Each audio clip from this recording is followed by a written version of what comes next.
From Milwaukee's NPR, this is Capitol Notes. We break down the big political news affecting Wisconsin. I'm Ayan Silver, speaking with J.R. Ross, editor of WisPolitics.com. He provides a roundup of the Wisconsin developments you need to know. Here's our latest conversation. Hi, J.R. Welcome back to Capitol Notes. Thanks for having me. All right, so since we spoke 2 weeks ago, there's been a surge of protests on college campuses in the country involving tent encampments over the war in Gaza, including at UW-Madison and UW-Milwaukee. This is an election year. What are the political implications of this development on the race for president in Wisconsin? Well, go back and look at what happened in the primary in Wisconsin in April with the uninstructed vote. Remember, that's the option for people voting in the Democratic primary. If they weren't happy with Joe Biden, they could go ahead and vote uninstructed. It was basically a way to signify people's unhappiness with his policies, especially toward Israel and the conflict over there. People argued to me after that vote that, okay, look, it's April, people are unhappy, but they'll come home come November because it's Trump on the ballot against Biden. Well, now you're seeing these protests. People are kind of wondering, well, will they really come home? Because, look, school's out, finals are coming up, the kids will go home for the summer, so that will help dissipate things. But what about in the fall? What if there isn't a ceasefire by September and the classes start up again? Could you see this play out all through the fall into November? Possibly. That has some Democrats worried that it'll be harder to reunify the party over this issue by November when that really is going to matter. Tamara Keith is an NPR reporter, and she noted that Biden continues to try with other world leaders to encourage a ceasefire, but he doesn't really seem like he's moving towards the more progressive wing of his party. She notes that there are real divisions about the protests, whether they're effective, whether the rhetoric has turned too far to the left to be considered anti-Semitism. Do you see this affecting coalitions on the left in Wisconsin? Oh, it's definitely impacting the coalition in Wisconsin in terms of that youth vote. Remember, in 2022, in November election, in spring of 2023, there's a perception that college kids turned out in big numbers, especially in the abortion issue, and helped Tony Evers win re-election as governor, helped Janet Protasiewicz to her 11-point win in the Supreme Court race. Will those kids be as enthusiastic this fall about Joe Biden with this issue? Now, remember, there's also a disconnect between the average person on campus and those who are protesting, real people versus those on social media. It's not necessarily a reflection of everybody. There's definitely a vocal part of that youth group, that block of voters, unhappy and making their voices heard. Will that carry through to the fall? That's the big question. Will it keep going through November? And what about coalitions on the right? We've seen people like Assembly Speaker Robin Vos weigh in on this, U.S. Senate candidate Eric Hovde, Congressman Derek Van Orden. How are they trying to, in a sense, capitalize on this? So for conservatives, one, they see the opportunity to highlight the more extreme voices in these protest movements to basically label everybody who's protesting as anti-Semitic, even if they're not, that they're all being lumped together. And two, they see an opportunity to make an argument that there's still chaos. Remember back in 2020 when Joe Biden was elected president, he ran on this theme that he was going to kind of bring order. He was going to make things less hectic all the time because, Donald Trump was always on then Twitter every day making statements that roiled, people and the markets and everything else. Biden talked about how a return to normalcy. Well, fast forward to now, and there's inflation out there. People are unhappy. There are protests on college campuses. It's just a way for Republicans to say, look, there's still chaos. He promised you this sense of calm, and he's not delivering it.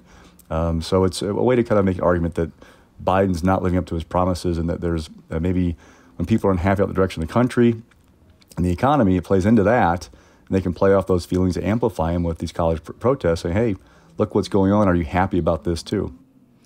And of course, this is, these protests are about foreign policy. They're about things happening thousands of miles away. Other political experts have said that elections generally aren't won or lost on foreign policy. Do you think that's not accurate this year?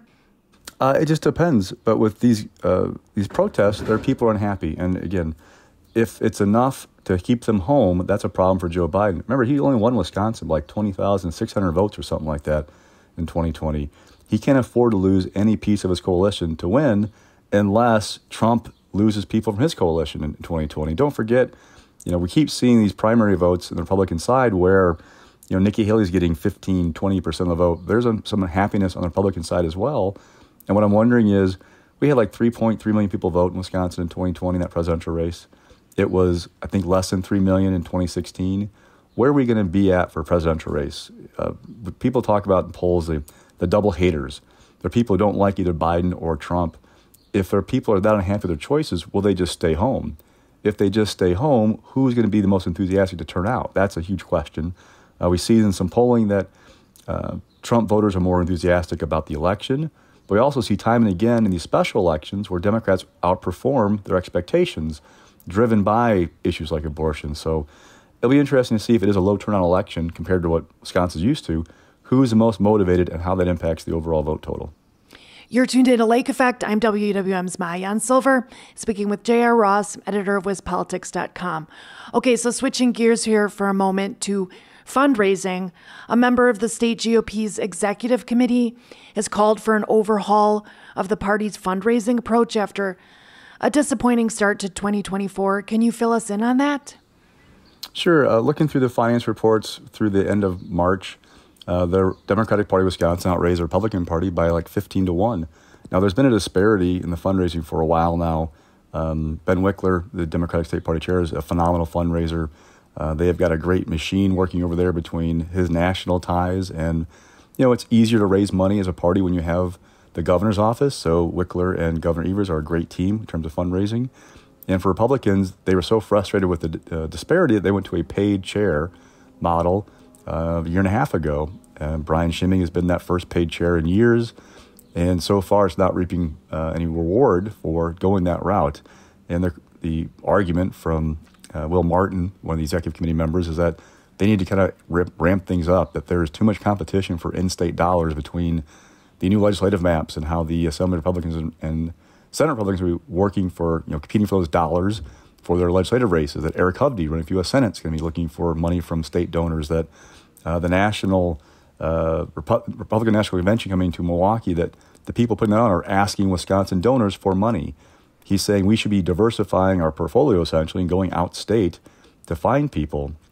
And I've heard that argument from Republicans before of, look, if you are an Illinois business person in Chicago and you're a Republican, you're not going to win the state legislature in Illinois. Why would you give money to the state GOP in Illinois? Why aren't Republicans in Wisconsin going to those folks and saying, hey, there's a chance to really change things here? The Democratic Party, they go to California a lot. They have a lot of big donors out there. There are Republicans in California. They write checks. Same like in New York.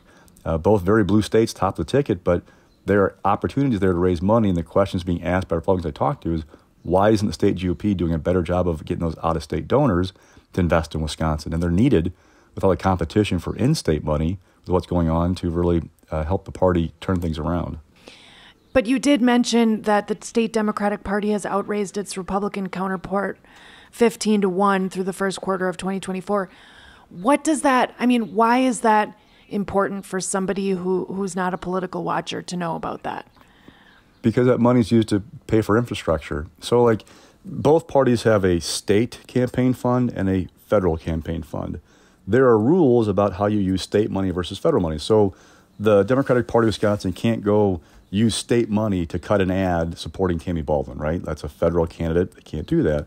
But there are ways to use that state money to pay for people who knock on doors, people who, people who come out to help drive turnout, to put staff on the ground. And there's a mix of state and federal dollars paying for that. They have more resources to hire more people. That means more opportunities to turn out people who maybe are reluctant about Joe Biden or maybe don't know enough about what's going on to have taken a side. There's just more opportunities to get people engaged when you have more dollars. That's the way it works in politics. So they can pay for infrastructure that Republicans, they will definitely get help from the National Committee. Trump building a campaign here would help, but Democrats overall in Wisconsin just are well out ahead of Republicans from Joe Biden's campaign onto the state party. They have more resources. And, you've mentioned this 15-1 haul in the beginning of 2024.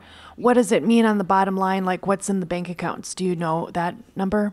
So as of kind of the last reports they had filed, Democrats had about a 5-1 cash in hand advantage over the Republicans. What I'm watching for is there'll be a report due in mid-July That'll give us a fuller look at the first 6 months of 2024 and see if the Republicans have made any progress in closing that gap, or if Democrats have widened it, and what they're doing in terms of fundraising as we head into the key presidential election. Thanks for digging into all this, JR, and thanks for joining me on Capitol Notes. Anytime. That was JR Ross, editor of WisPolitics.com, speaking with me, WUWM's Maayan Silver. Listen for our segments every other Monday with an extended segment on Lake Effect, and check out the Capitol Notes podcast wherever you get your podcasts.